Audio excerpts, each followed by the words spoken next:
Bruno was 55. He had owned the same house for 20 years and he looked after it. He paid his bills on time. He had hired plenty of builders and repairmen over the years, and he thought he could tell a good one from a bad one. So when the doorbell rang on a sunny afternoon, he answered it the way anyone would. A man in work clothes, a van parked outside, a business card in his hand. "We are doing a job just 2 streets over," he said. "From up on the scaffold, we could see a couple of your roof tiles have slipped. We have got the materials on the van.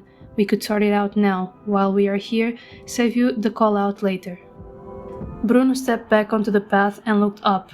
He couldn't see anything wrong. You can't really. The roof is the one part of your house you never actually look at. But it had been a stormy spring. The man sounded calm and sure, and it wasn't a strange thing to say. So they put up a ladder, the man went to look, and came down with his phone. He showed Bruno the pictures.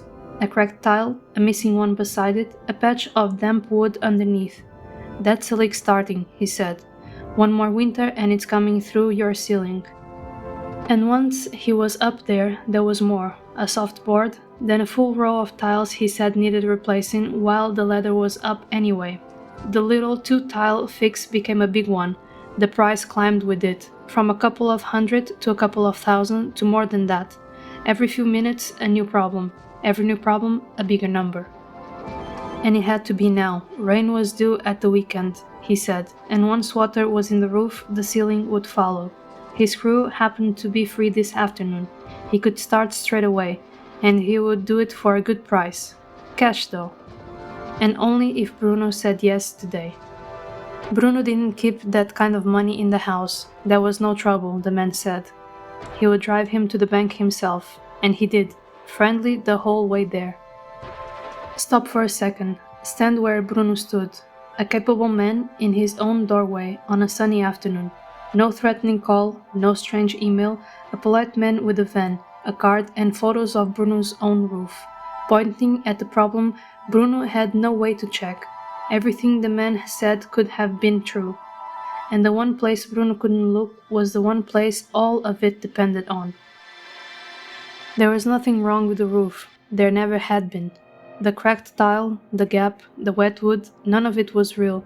The photos were of some other house or of damage the man made himself in a minute he was up there, out of sight. The firm on the business card did not exist. No office, no records, no way to find them again.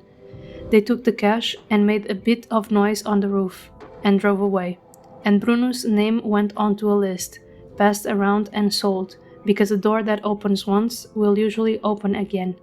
The danger was never on the roof. It was the man standing at his door.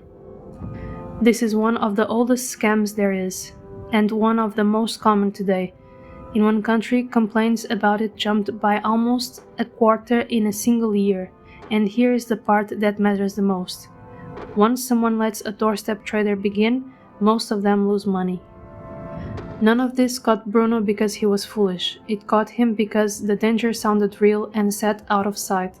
A roof he couldn't see, weather that really was coming, a repair that really could cost him his healing.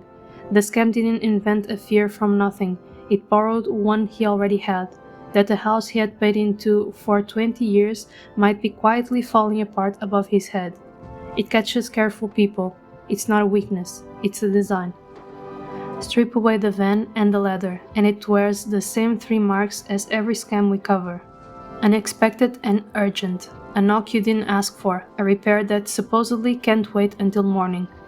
Impersonate someone you would trust. A man in work clothes, a business card, a job just around the corner.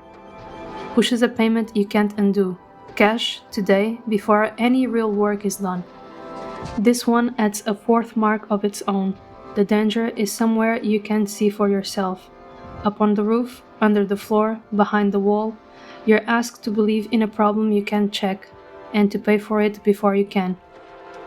There was one moment that would have stopped all of it, the knock itself. Honest builders don't go door to door looking for work, find a problem no one asked them about, and need cash that same afternoon. That isn't how real repairs happen. Real work gets found, not sold at the door. Look up a firm, get more than one quote. Pay a way that leaves a record. Never cash in hand on the doorstep. Sign nothing on the spot. In many countries, the law even gives days to cancel a doorstep deal. The very right this scam removes by demanding the money now. Real builders wait to be called. They don't come knocking. One more thing, because most people picture this wrong. Yes, it goes after the old most of all, and if your parents own their home, this is the one to send them.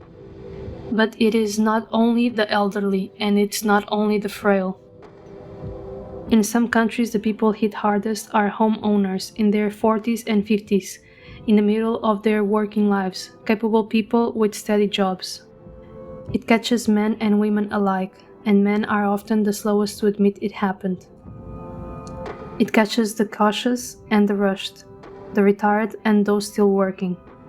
Anyone who owns a home and opens the door to a friendly face. If you know someone who owns their home, a parent, a neighbor, anyone who would feel rude turning a friendly stranger away, send them this before the knock comes.